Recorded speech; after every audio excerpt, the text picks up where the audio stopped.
This week, the one and only debate for the U.S. Senate in New York, incumbent Kirsten Gillibrand and her Republican challenger Michael Sapraicone. The two major candidates agreed to just one debate, hosted this week by Spectrum News and held at the University of Albany. They were asked about a Siena Research Poll this week and why it found that 51% of New Yorkers think the state is on the wrong track. We know that the economy is not working the same for everyone, and so we have to do more to get costs down. We've been working hard to get prescription drug prices down. We've capped insulin at $35 a month, and we've locked in the lowest price for the top 10 drugs that our seniors take now to start in the future.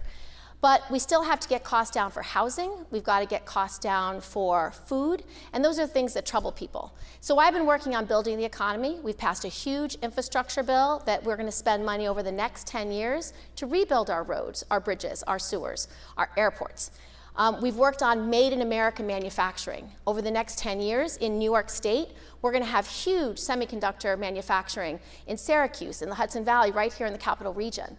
And so we need to do more to help people see the brighter future that they have, and those are the types of economic things that I've been working on. We also need to lower their taxes. Unfortunately, because of President Trump, who my opponent supports, got rid of the SALT deduction for no reason. It harmed New Yorkers. It harmed blue states. So we need to restore that deduction. We need to double the child tax credit, and we need to make sure that people have more money in their pockets. We'll be talking about SALT more in the future. Mike Sapraicone, same question. Why do you think people are so gloomy about the state's future? Well, I think we look at the illegal immigration in this country and now in this state, and we look at crime, and I tie them together as a domino effect, and look at the poor economics that we have. People, when you go to Thanksgiving dinner this year, you're going to pay about 4 times more than you paid last year or the year before. And this is ongoing. People deserve to be safe in this state and safe in this country. People are tired of having illegal immigration come here, people taking over our streets. You know, we're sending over $5 billion down from upstate New York down to the city to give debit cards to illegal immigrants, to support them and get them an education and get them more food and more health care. You know, what about our veterans? What about the homeless people we have here in the city of New York and the state of New York? Why are we not spending more money helping them rather than helping people who are here illegally?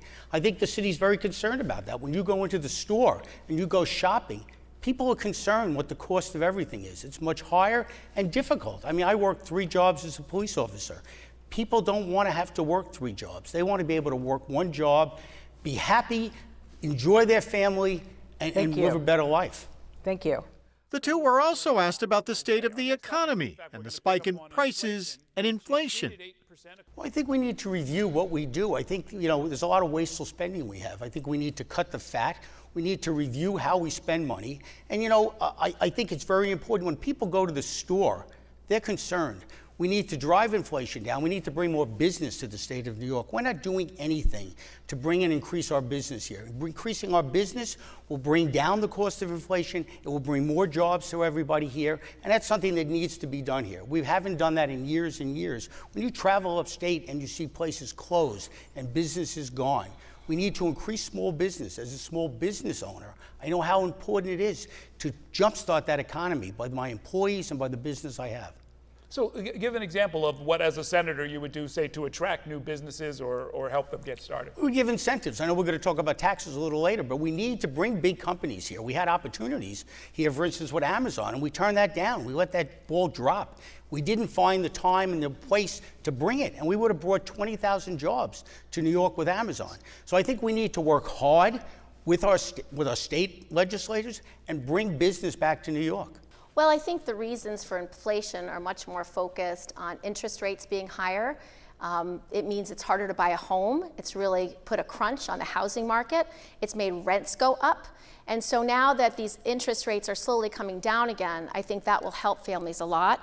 Supply chains were deeply affected by COVID. There's something we now call greedflation, because our food producers, if you buy a box of cereal, you buy a bag of chips, there's a lot less in there than used to be. And that's a problem. It's just corporations being greedy and taking advantage of what happened during COVID, after COVID, to keep making the big bucks. We need to build more housing. We need a lot more incentives for building housing. We need to make sure that we put federal resources into it to use all the programs for seniors, for low-income people. I have a bill to put $150 billion into that. We need a national paid leave plan for a lot of people not being able to miss work because they have a new baby or because a sick and dying parent.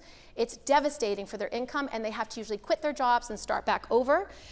We also need to support our unions. We've had fantastic efforts across our state with UAW, with the Starbucks workers, with the Amazon workers, standing up for wages. People deserve to earn a living wage for the hard work they do in this state, and there has been Republicans, like my opponent, who have been trying to union bust right-to-work states across this country that don't believe that rewarding work is part of an American value. And both of the candidates also weighed in on Proposition 1. The Equal Rights Amendment that's on the ballot in New York this November. I will vote yes on Proposition 1. Make sure you turn over the ballot and vote yes on Prop 1. I believe in equality. I believe women in this country deserve equal rights. We deserve bodily autonomy. We deserve the right to make decisions about when we're having children and under what circumstances we're having children. And an Equal Rights Amendment in New York will guarantee equality for everyone. And this is an American value. It is a New York value. And I hope all New Yorkers will vote yes on Proposition 1. Mr. Sapraicone. I'll vote no. I mean, what the senator is saying, we all should agree with, but that's not what this amendment is for. That's not what this proposition is for. It's called an Equal Rights Amendment. And what it's about is that you're going to let an 8-year-old decide if they have the right to change what they are from male to female or female to male. You're not going to include the parents. We're going to make this state a sanctuary state through the Constitution where we won't have any choice about that.